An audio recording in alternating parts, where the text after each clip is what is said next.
Hello, this is Professor Gavoor. We're going to cover Chapter 10 of the OpenStax book, and it's Monopolistic Competition and Oligopoly. We've talked about of the four types of markets. We've talked about perfect competition and monopoly, which are the two extremes. Now we're going to talk about the in-betweens, monopolistic competition and oligopoly. The laundry detergent market is one that's characterized in here as one that is neither perfect competition nor monopoly. It's probably closer to monopolistic competition. I'm just guessing because, well, first of all, the two things blur a little bit. And while there's some large players in that, Procter & Gamble and Lever are probably the largest two, there's a lot of other players in the market and a lot of smaller companies as well.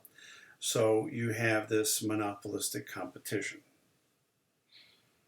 The brands that they show here are Colgate-Palmolive brands, actually, which is the company I work for.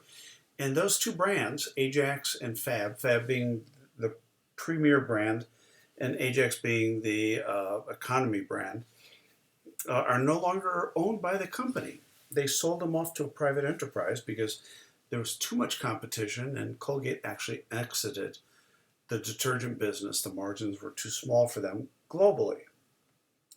It's amazing, though, because Fab used to be a very popular detergent in the United States and where Colgate was strong, including Cuba before it became a communist country with Castro.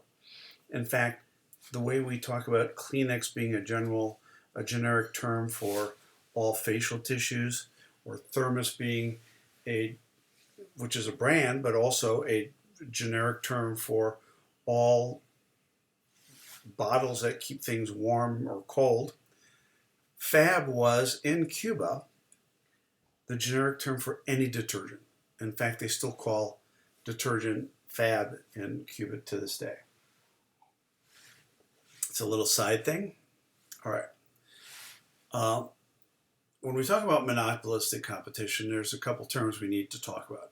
Imperfectly competitive. Firms and organizations, basically, that are in between the two extremes of monopoly and perfect competition. So monopolistic competition is many firms competing to sell similar but differentiated products. And oligopoly is when a few large firms have all or most of the sales in an industry. If you think of the US and think of cell phones, is that an oligopoly or monopolistic competition?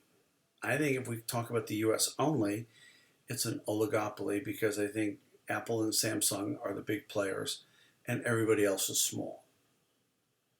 If you think of automobiles, it's a monopolistic competition. There's many firms, Honda, Toyota, Ford, General Motors, Volkswagen, Kia, Hyundai, and the list goes on and on. Those are the major ones. And if you think about it, they sell similar but differentiated products. What's a similar but differentiated product? Well, think of the Toyota Corolla, the Honda Civic, I can't even think of the Ford or GM brands that compete with those, the Jetta for Volkswagen, and they're all kind of the same. If you look at their dimensions and interior headspace and legroom and all of that, cubic storage space, they vary, but they're the same. They're very close to being the same. The engine sizes they use are the same. The gasoline mileage are close to each other. But they're differentiated by the advertising and by the trim and design. So when we talk about a differentiated product, it's perceived as distinctive in some way. Physical aspects, location from which it sells, intangible aspects, perceptions. You want to talk about intangible aspects or perceptions. When you think of automobiles, you think of General Motors and Ford, and you think of Toyota, Honda. Toyota specifically being known for very high quality and reliability. That the exact same car with the same reliability will be a Toyota with the Toyota nameplate on it, it will be perceived as a higher quality vehicle. Even to this day, I think that's still true. You could take the same car. In fact, when this kind of became apparent to people is when there was a joint venture between Toyota and General Motors in California, and they produced a car, the Toyota Corolla, and they produced a car for Chevy, which was a Geo in those days. Same exact car, different nameplates. People looked at them and perceived the Toyota car as being of higher quality. When we look at the demand curves, remember that the perfectly competitive firm is perfectly elastic, so it can sell all the output it wishes at the prevailing market price. So it has a flat demand curve. If we look at the monopoly, the middle picture, it has kind of a steep demand curve. It can sell more output by only decreasing the price it charges. It can make all it wants, and it can set the price anywhere it wants. But remember, the demand curve does dictate how much of that they will sell at a given price. Lastly, monopolistic competition is somewhere in between. It's not flat, but it's flatter than the monopoly. So when a monopolistic competitive firm decides on, how does it decide its profit maximizing point? Well, the same way as a monopolist. And this works for oligopolists too. They face a downward sloping demand curve. It will choose some combination of price and quantity as long as it's perceived demand curve. And it does the same thing. So it's going to choose to operate where marginal revenue equals marginal cost. This picture should look exactly the same. So here's the demand curve. Here's marginal revenue, the marginal cost curve, and the average cost curve. So they find out where the marginal cost equals marginal revenue. It doesn't want to operate there. It will operate as a loss because it's below the average cost curve. You would follow that line vertically up to the demand curve, and that would set the price at 16. And luckily, since it's above the average cost curve, there will be a profit. It'll be this difference times that quantity 40. So it crosses the average cost curve at 15 and at 40. At 40 units, crosses it at 15. We're selling it at 16. There will be $1 profit on each, marginal profit on each item. And overall, you're in a profit realm here. If one or more monopolistic competitive firm earns an economic profit, other firms will be tempted to enter the market. And when we thought about detergents, well, Colgate exited that market. Non-union firms in the U.S., third-party manufacturers entered the detergent market and have done very well because Lever and Procter were making economic profits. The entry of other firms into the same general market shifts the demand curve that the competitor faces. How does it shift the demand curve? Well, here's demand 0. These are kind of complicated pictures, but we have the demand is here, and then it shifts down. It shifts down. So at P0 and Q0, whereas P0 and Q0, the monopolistic competitive firm shown in this figure is making a positive economic profit. So right here, at this point T, it's above the average cost curve. They're showing a profit. This is because if you follow the dotted line out from Q0, you can see that the price is above the average cost curve. Positive economic profits attract competitive firms to the industry, driving the original firms down. So the original firm loses some. If people enter, you will lose your own demand curve. And because the market is just split by more people entering it. Some will be successful, some won't. So the curve of this particular company, the demand curve, shifts down because they're sharing the same pie with more people. Now what happens? At the new equilibrium point, Q1, P1 right here, we're seeing that they're earning zero economic profits because they're right on the average cost curve. The demand curve crosses the average cost curve at that point. So when you're making economic profits,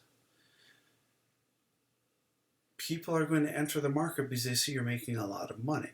That's above and beyond accounting profit.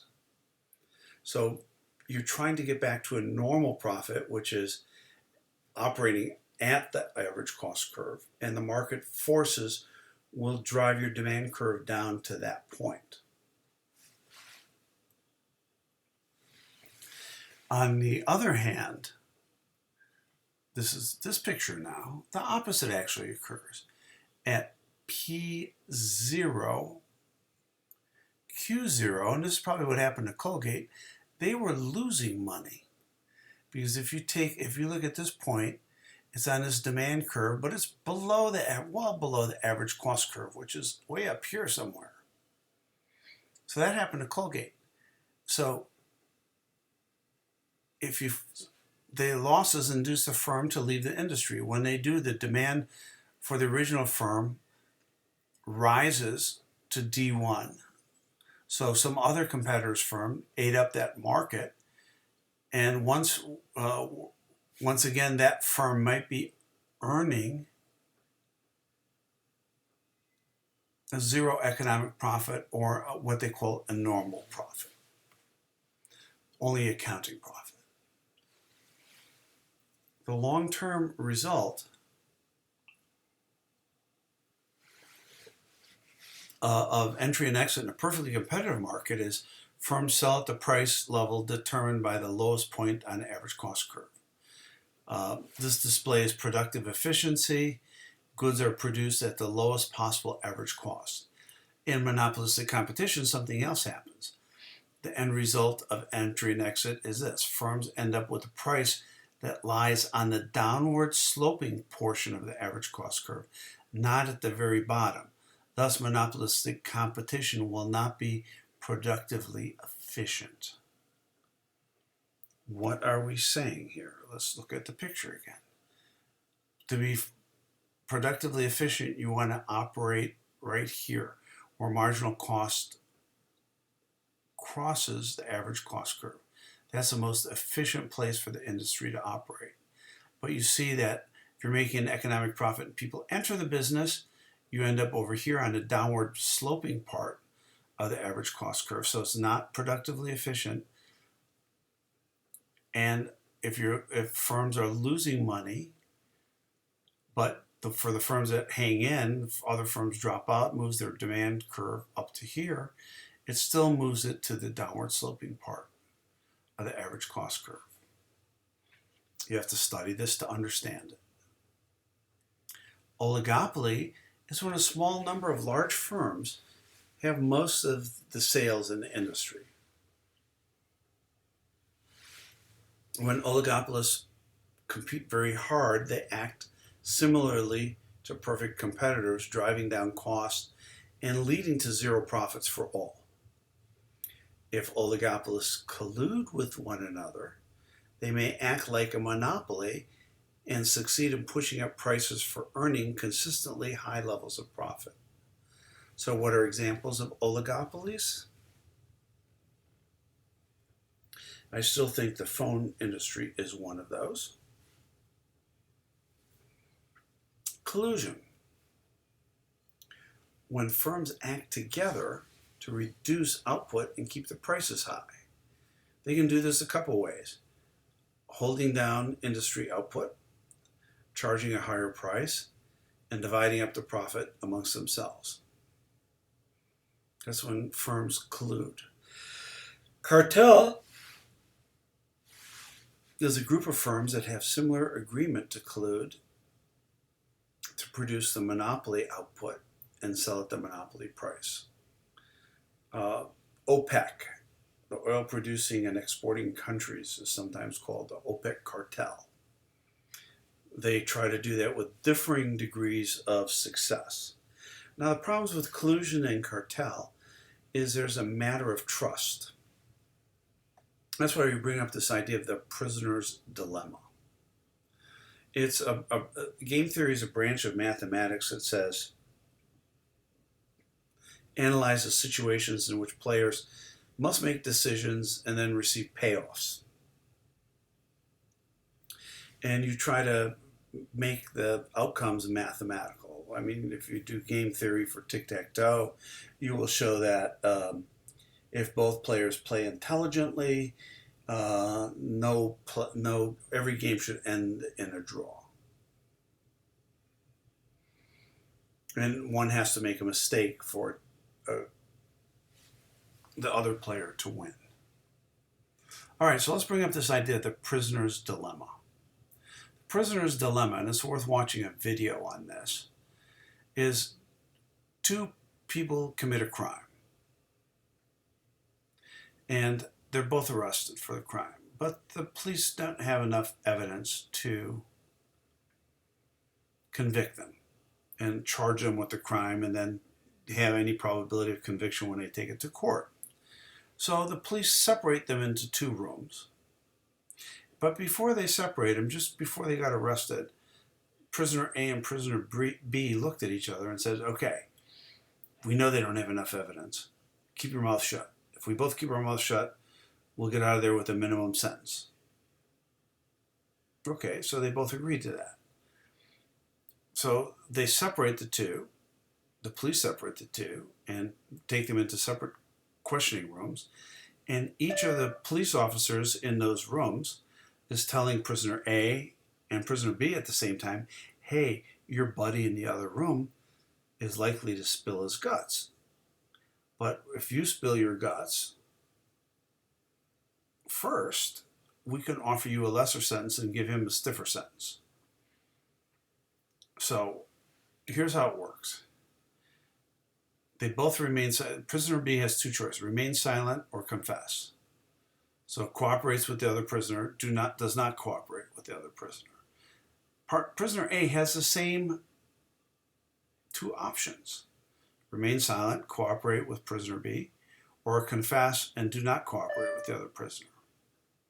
If they both cooperate, they'll each get 2 years. If they confess, like B confesses, he gets 1 year, and A gets 8. If A confesses, he gets 1 year, and B gets 8. If they both confess, they both get 5 years.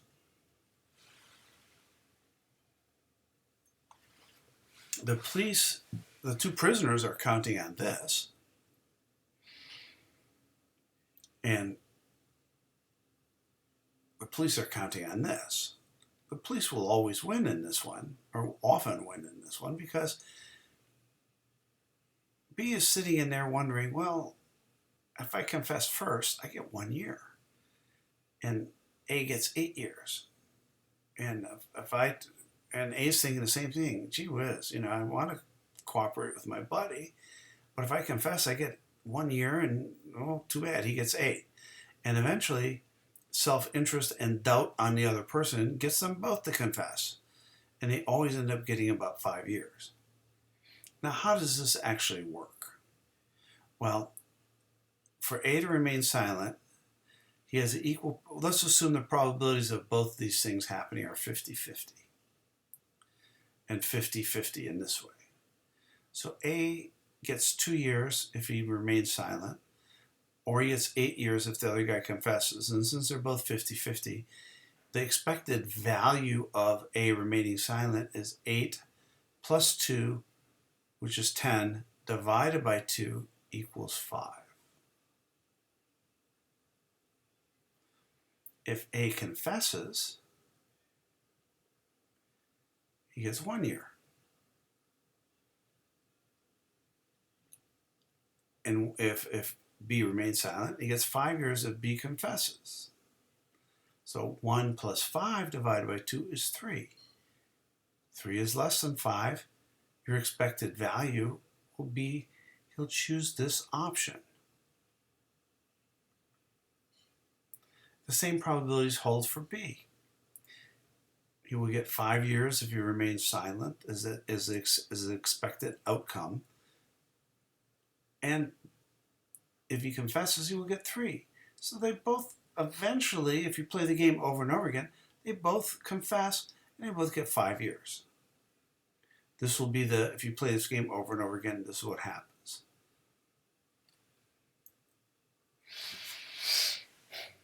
Here's the oligopoly version of the same thing. If we hold down the price, if we hold down our output, we'll each get $1,000, or maybe make it $1 million, or maybe make it $1 billion. It doesn't matter. But if I hold my price, B has two choices: hold on the price, or increase output and sell more, and heck with A. So if this happens, A gets 200 and B gets 1,500. But A could do the same thing too. He could increase his price and get 1,500, and the other guy gets 2. If they both, or increase their outputs, not price. If both increase their outputs, they get 400 each. Their best bet here is to do this. But they always have this opportunistic self-interest, maybe, of thinking, if I can increase my output, that's great. I'll make 1,500. I don't care if the other guy makes 200. If I increase my output, I can make 1,500. I don't care if the other makes 200. Well, then they've increased their output, and they both go down the demand curve towards 400. So a duopoly is an oligopoly with two firms. That's what we're talking about here. So what's the expected value? Let A hold the price down. 1,000 plus 200 is 1,200. Divided by 2 is 600. If A increases the output, it's 1,500 plus 400 is 1,900, or 750. So 600, 750. The same thing happens with B. B holds down the price.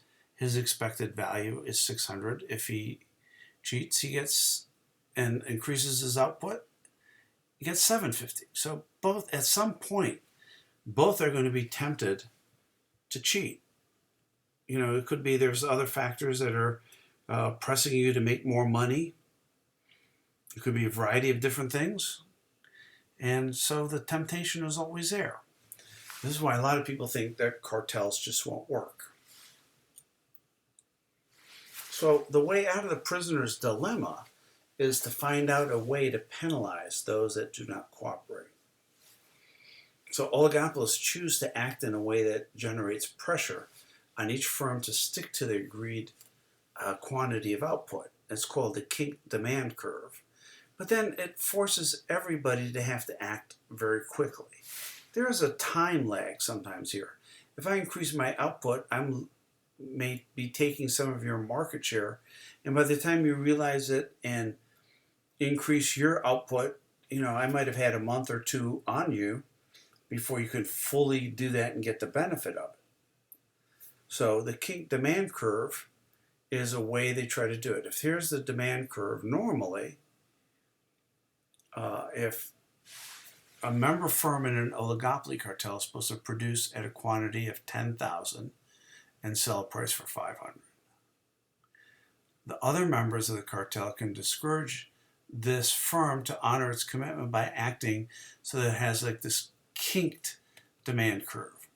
It's artificially created by the members of the cartel. if the member firm expands output, if a member firm expands their output to 11,000, which would be to here, the price drastically falls to 300. If the firm raises its price to 550, its sales decline sharply to 5,000. So this is what happens. If this is so if the firm expands output to 1,100, it drops, so it's 33,000. And this one is going to be, you have to look at what the revenue is going to be. You want to force them to operate here by kinking the demand curve in this way, so that if they try to do either one of these two, it doesn't work for themselves. Thus, the members of a cartel can discipline each other to stick to the pre-agreed upon levels and matching any price cuts, but not matching any price increases. So that's what happens here. But then again, all the other firms have to agree to it. If one firm actually zigs off the, or zigs or zags off the agreed upon price and quantity, everybody else is, if it's a decline in price, are supposed to match that decline in price, and therefore ruin it for everybody. But that might not necessarily be in the self-interest of all the companies, and they may balk at that as well. So anyway, that's this section on monopolistic competition and oligopolies. Enjoy the Hawks learning part of this, and we'll talk to you soon.